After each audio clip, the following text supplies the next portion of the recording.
This is section 1 in video 2. In previous video we wrote this code and saved as search.html. We just inserted some HTML codes like a form tag, and inside a form tag we inserted 2 more input tags, which resulted this small simple box in this button search now in the background. Also we inserted some CSS. For example, for the form tag we inserted margin of 25%. 25%, the percentage sign means, or 25% means this will have a distance from 4 angles, this form or this box, because the box and the search button are inside the form tag basically. So this will have a distance of 25%, a margin 25% from the body. Body starts from here, and from here and from here there's all 4 corners. So we said in CSS that 25% of margin should be given to this form. So here are that. Now I have just simply created a small logo for this search engine. Here on the desktop you can see I created this in Photoshop, and now I will Control X to cut it, and I will just go to that folder we already created for this project inside htdocs called search engine. Inside that we have a folder images. I will just Control V to paste it here.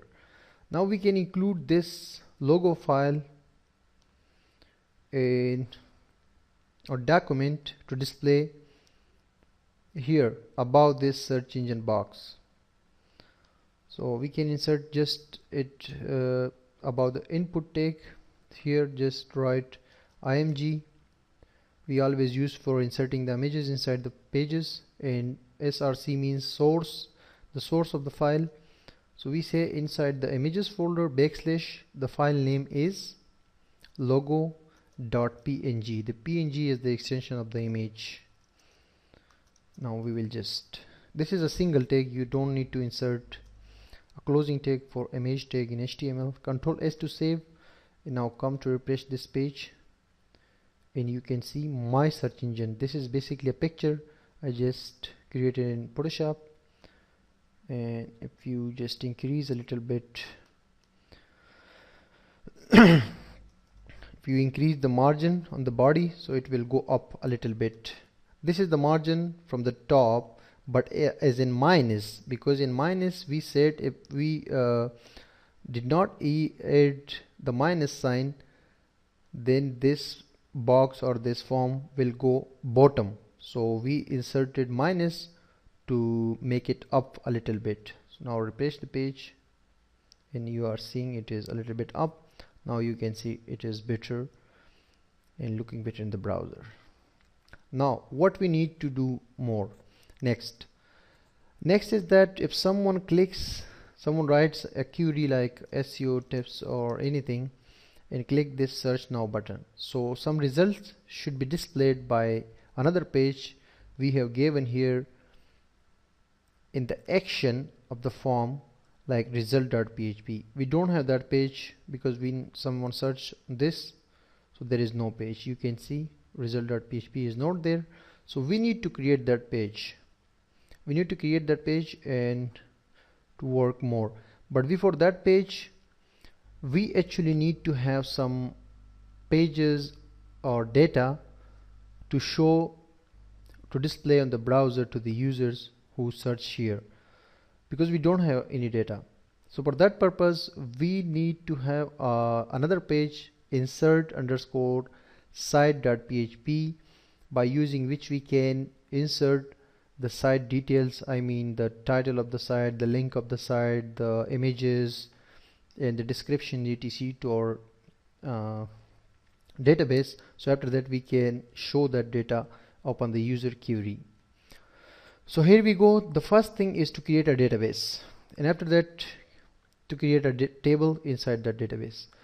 So we can, because we have already localhost installed, and make sure MySQL is running.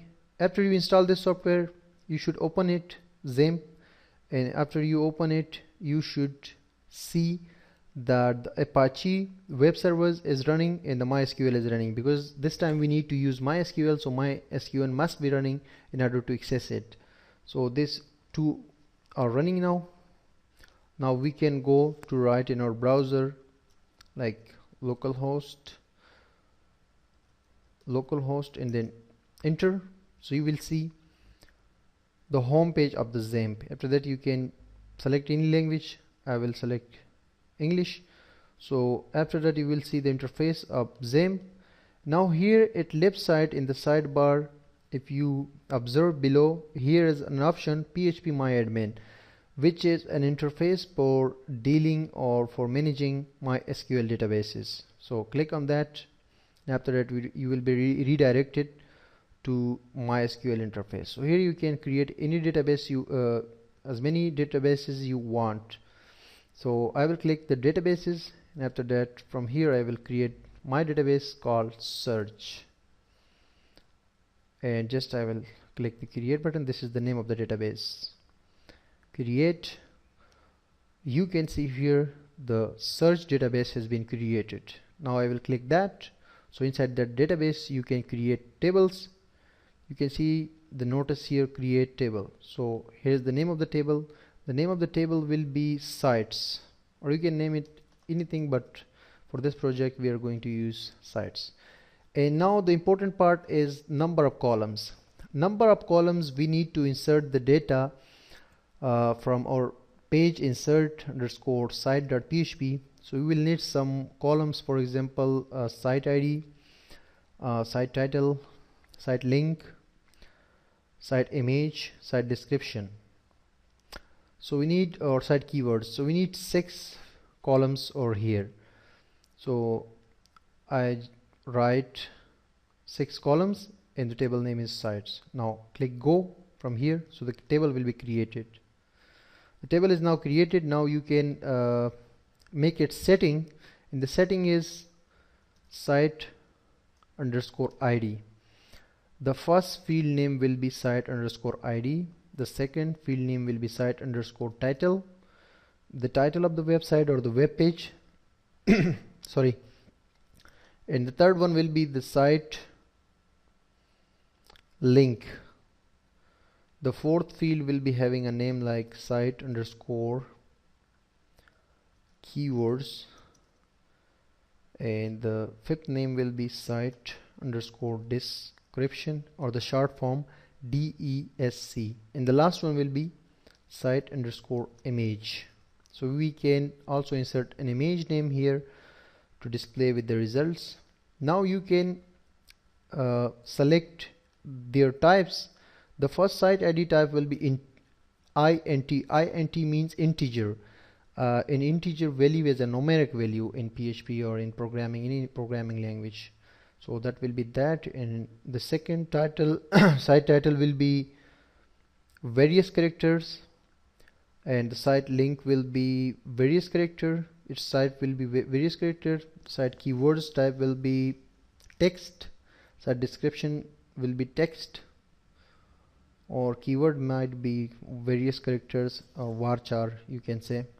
Image will be text, because we just need to save the image name, because the images will be actually saved in this folder images, which is here, but we just need to, as a reference, we need to save its name over here, so later on we can easily display that on the page, the resulted page. Now we have selected the types. Here we need to add the values or the lengths of these, length of the characters for these fields. So the first is 10. This is integer and its length will be 10 digits. The next site title will be having 100 limit or 100 length for characters. Site link will also be having 100. Site keywords will also be having 100, and the site description might be up to 300 characters, and the image might have a name up to 100 characters. Now one more setting you need to make into this table, and that is the site ID should be auto increment and a primary key will be assigned to this. So this will automatically increase the number of the queries or the number of the records inserted to this table. This will be automatically incrementing. So here you can come, AI means auto increment, you need to check this, and also from here from the index select the primary key for the first field only, because the first field is actually the site ID, and which is very important in databases as well as tables, because you need to always observe this site ID in order to display different result in order to recall a specific page from the table. Now all the setting have been made, and now you need to just save this. Click the save button. So the table is now structured, and you can see structure over here just by clicking the table sites. You can see this is the structure of the table: site IDs, site title, site link, keywords, and we have 6 fields. And now for this we need to now insert the data. This is our display page, my search engine. Someone will search over here, so we'll be going to another page, results.php, and now we need to insert the data into this table we have just created. So for that we need to create a page called insert_site.php. We can directly insert data into this table from here. Like you can see an option over here, insert. If you click this, you can insert data to this table, but you cannot actually insert images into this table. That's why we need an insert page to insert all the site details as well as images.